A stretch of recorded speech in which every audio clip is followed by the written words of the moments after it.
ሰላም ሰላም እንዴት ናችሁ? የደሱ ሄልዚ ቤተሰቦች እኔ እግዚአብሔር ይመስገን ደህና ነኝ። በያላችሁበት ሰላማችሁ ይብዛ። ዛሬም እንደተለመደው በአንድ ጠቃሚ ርዕስ መጥቻለሁ። በዚህ ቪዲዮአችን እንግዲህ አብረን የምናየው ስለ ስትሮክ ምንነት እናያለን። እንዲሁም የስትሮክስ ምልክቶች ምን ናቸው የሚለውንም አብረን እናያለን ማለት ነው። ሌላው ደግሞ መንስኤዎችና መፍትሄዎችንም አብረን እናያለን ማለት ነው። ብዙ ጊዜ መንስኤውን ስናይ ወደ መፍትሄው እንሄዳለን። ስለዚህ መንስኤውን መፍትሄውን የስትሮክን እናያለን ማለት ነው። ከዛ በፊት እንደተለመደው ቻናሌ ላይክ እና ሼር እያደረጋችሁ የዩቲዩብ አልጎሪዝም ለብዙዎች እንዲያደርስና ብዙዎች እንዲያዩት በማድረግ እንዲሁም አዲስ ከሆናችሁ ደግሞ ሳብስክራይብ ያደረጋችሁ የደወል ምልክቱን በመጫን ቤተሰብ እንድትሆኑ ጓደኛ እንድትሆኑ ስል በታላቅ ትህትና እጠይቃለሁ።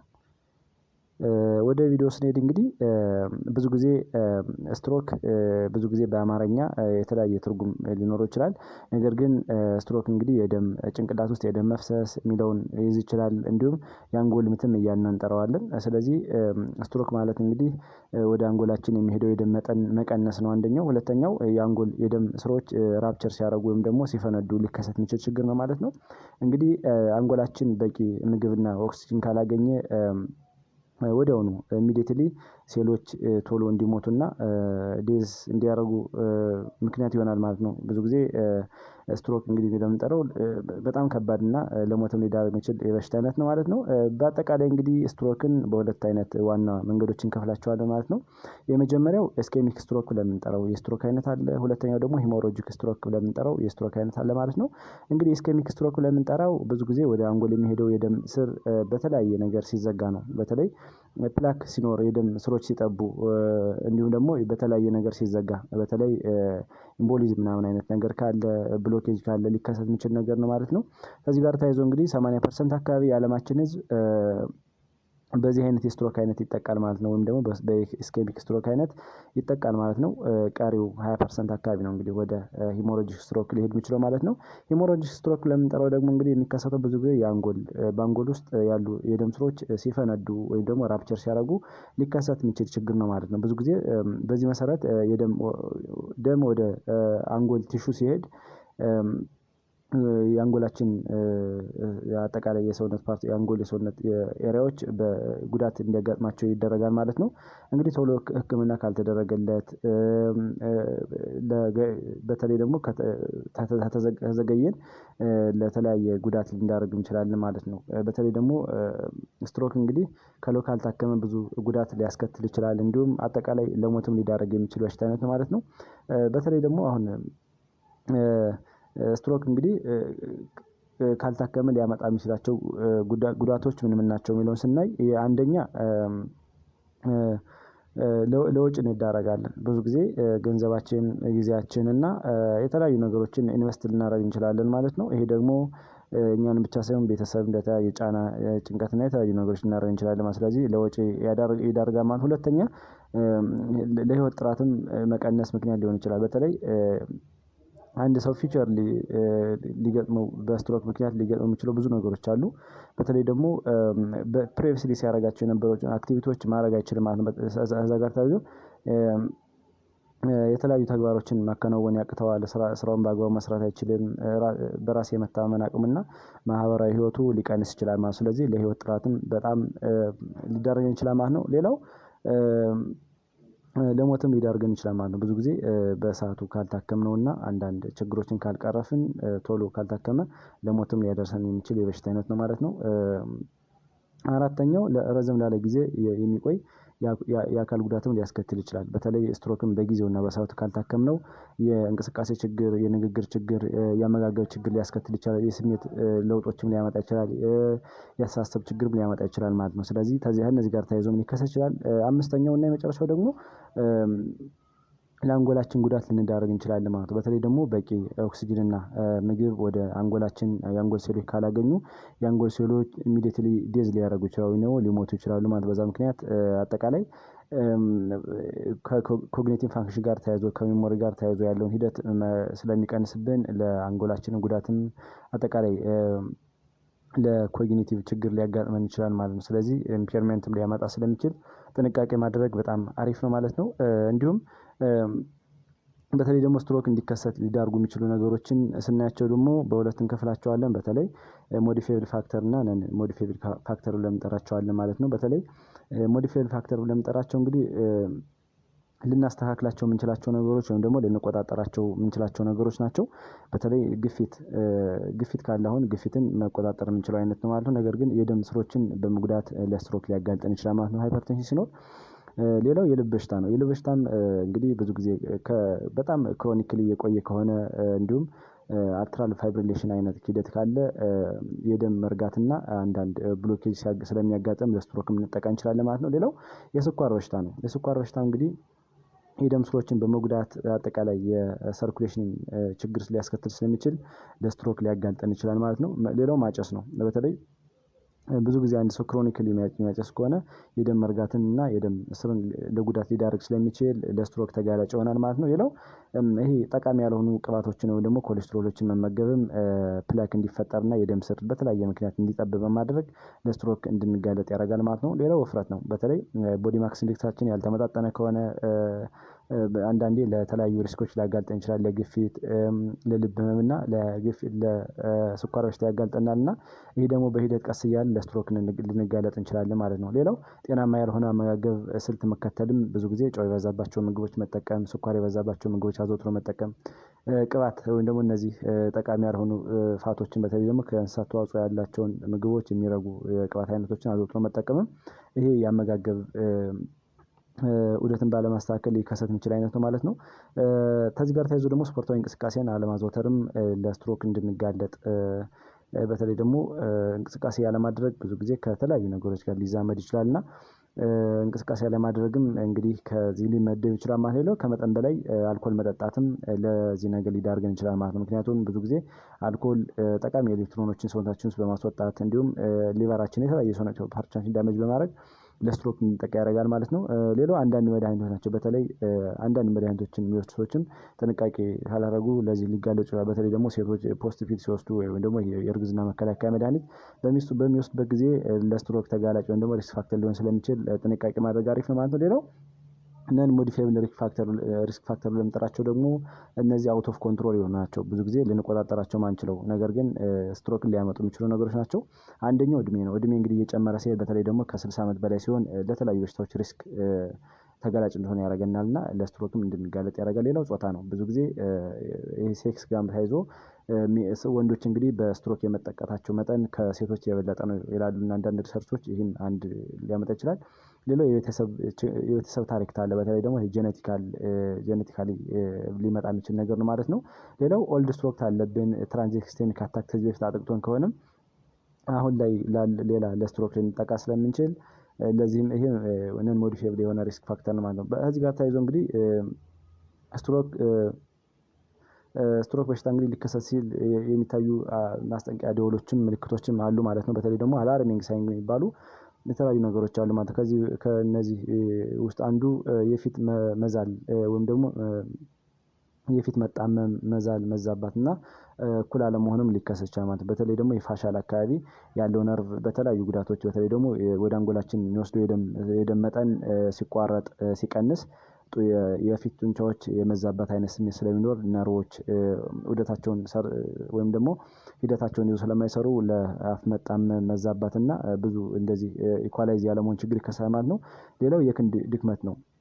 ብዙ ጊዜ ከደም ዝውውር ጋር ተያይዞ ያለው ሂደት በተለይ ደግሞ ወደ አንጎል የሚሄደው የደም መጠን ሲቀንስ፣ ሲቋረጥ የእጅ እንቅስቃሴ በተለይ ደግሞ ሚዛናዊ ላይሆን ይችላል። በተለይ ከነርቮች ጋር ተያይዞም እኩል ላይሆን መዛል አይነት ስሜት ሊሆን ይችላል ማለት ነው። ሶስተኛ የንግግር ችግርም ሊኖር ይችላል። በተለይ የመናገር መቸገር፣ ሌሎች ማስረዳት መቸገር እንደዚህ አይነት ችግሮችም ይኖራል ማለት ነው። በተለይ ደግሞ ብሬን ላይ ያለው የስፒኪንግ ብለን የምንጠራው የዚህ ሴንተር በተለያየ ደም መጠን እየቀነሰ ሲሄድ በተለይ ደግሞ ብሬን ላይ ትክክለኛ ደም አልደረሰ ሲል ሌሎች ነርቮች ሊጎዱ ስለሚችል ከዚህ ጋር ተያይዞም አንዳንድ ችግሮች ይከሰታሉ ማለት ነው። ሌላው የእይታ ችግርም ይኖራል። በተለይ ዳይፕሮፒያ ለምንጠራው ድርብ እይታ አንዱ ከሁለቱ አንዱ የሆነ የተለያየ አይነት እይታ ሊኖር ይችላል ማለት ነው።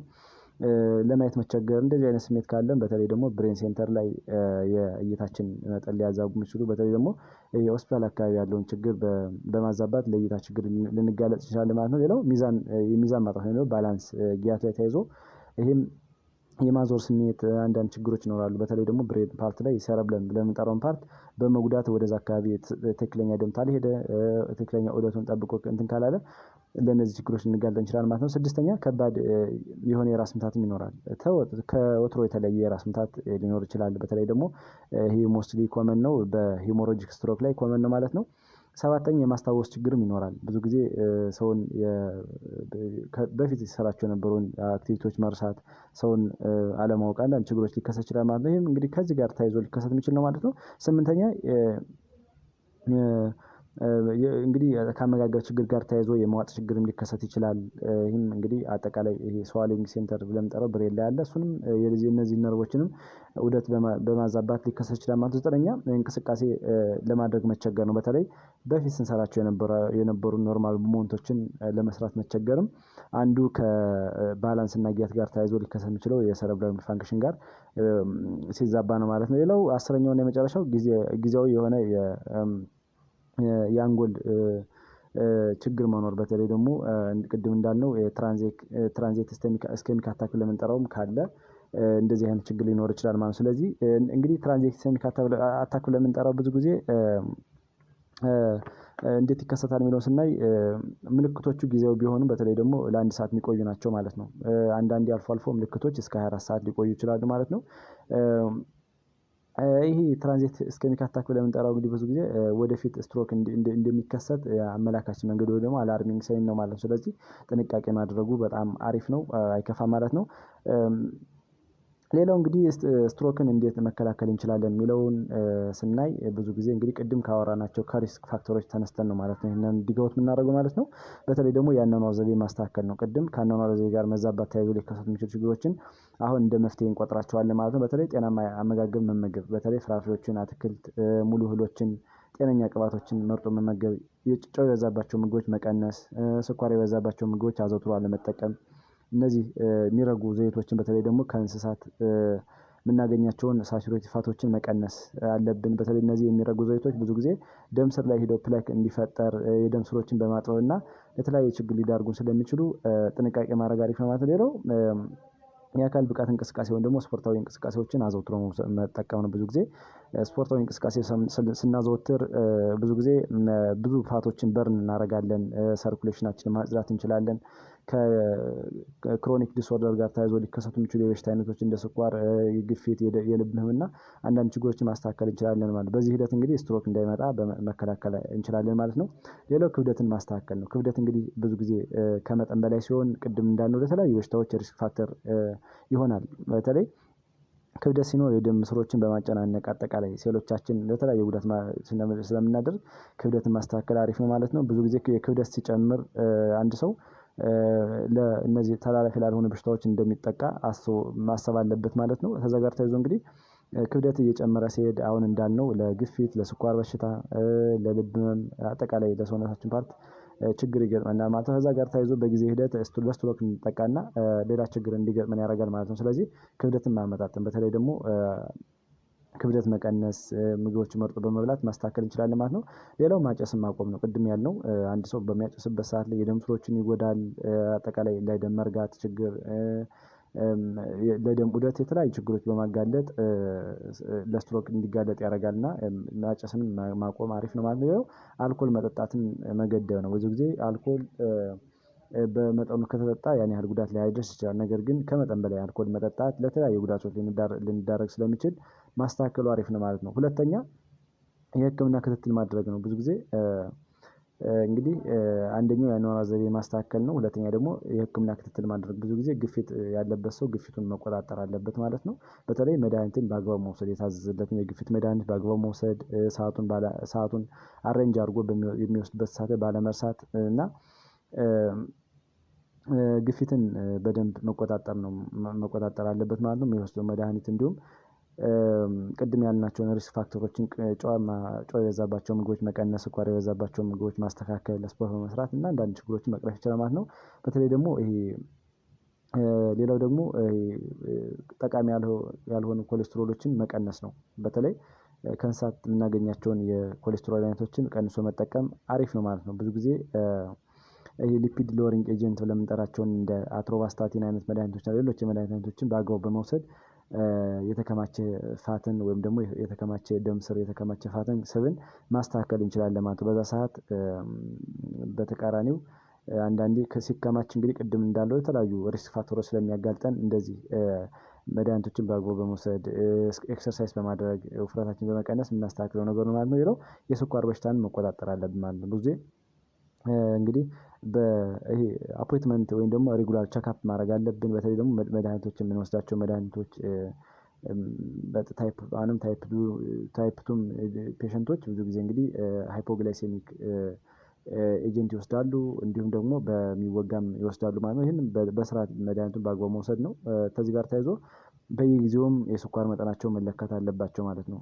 እንዲሁም ተያይዞ የጤና ባለሙያን ወይም ደግሞ የሚከታተላቸውን ሰውን በማማከር ስፖርታዊ እንቅስቃሴዎችን ዊዝ ኢንዲኬሽን ቢሰሩም አሪፍ ለውጥ ያገኛሉ ተብሎ ይታሰባል። እና መድኃኒትን በአግባቡ መውሰድም አሪፍ ነው ማለት ነው። ሌላው የልብ በሽታንም መቆጣጠር አለብን ማለት ነው። ብዙ ጊዜ መድኃኒቶችን በተለይ ደግሞ አንድ ሰው የልብ ኬዝ ካለበት መድኃኒቶችን የሚወስድ ከሆነ መድኃኒቱን በአግባቡ መውሰድ አሪፍ ነው ማለት ነው። ሌላው ትራንሲት ኢስኬሚክ አታክ ያለበት ሰው ደግሞ ብዙ ጊዜ ክትትል ማድረግም አለበት ማለት ነው። ምክንያቱም ቅድም እንዳልነው ትራንሲት ኢስኬሚክ አታክ እንግዲህ ፊውቸርሊ ስትሮክ የመከሰት ቻንሱ በጣም ከፍተኛ ስለሆነ ክትትል ማድረግ እና ራስን ማኔጅ ማድረግ በጣም ተመራጭ ነው ማለት ነው። እንዲሁም ምልክቶቹ ሲታዩ እንግዲህ ወዲያውኑ ወደ ጤና ተቋም መሄድም ትልቁ መፍትሄ ነው ማለት ነው። ብዙ ጊዜ ምልክቶች ሲታዩ ዝም ብሎ ቤት ላይ ቁጭ ማለትም የበሽታውን መዛመት ወይም ደግሞ ፋርዘር የሆነ ችግር ሊያጋጥም ስለሚችል እነዚህ ነገሮችን በማስተካከል ወዲያውኑ የሆነ ስሜት ስናይ ወደ ጤና ተቋም መሄድም አሪፍ ነው ማለት ነው። የመጨረሻው እንግዲህ መደበኛ የጤና ምርመራ በየጊዜው ማድረግ አኑዋሊ ሊሆን ይችላል። በአመት 2 ጊዜ በአመት አንዴ በ6 ወር አንዴ መለካትም አሪፍ ነው ማለት ነው። ምክንያቱም አጠቃላይ የጤና ምርመራ ማድረግ እንግዲህ መደበኛ የጤና ምርመራ ማድረግ የሚጠቅመው ምንድነው? ብዙ ጊዜ ዲቪዬሽን ወይም ደግሞ ከኖርማሉ ወጣ ያለ ነገር ካለ ማስተካከል የምንችላቸውን ነገሮች ለማስተካከል ትልቅ መንገድ ነው ማለት ነው። እና ብዙ ጊዜ አንድ ሰው ከታመመ በኋላ አይደለም ሆስፒታል መሄድ ያለበት ነገሮችን ማኔጅ አድርጎ መደበኛ የሆነ የጤና አጠቃላይ ሙሉ የጤና ምርመራ ማድረጉ ትልቅ ሚና አለው ማለት ነው። ብዙ ጊዜ አሁን በተለይ ደግሞ የጤና ምርመራ ስናደርግ ለምሳሌ የስኳር መጠናችን የግፊታችን መጠን እንዲሁም አጠቃላይ የኮሌስትሮል መጠናችን በመለካት አጠቃላይ የሰውነታችን ችግር ማወቅ ስለምንችል ማስተካከል እንችላለን ማለት ነው። እንግዲህ ለዛሬው ያለን ትምህርት እዚህ ላይ ጨረስን። ቀጣይ ላይ የምንለቃቸው ቪዲዮዎች ለእናንተ እንዲደርሳችሁ ላይክ እና ሼር እያደረጋችሁ ለብዙዎች እንዲደርስ ላይክ እና ሼር እያደረጋችሁ እንድታበረታቱኝ እጠይቃለሁ። አመሰግናለሁ። ባይ ባይ።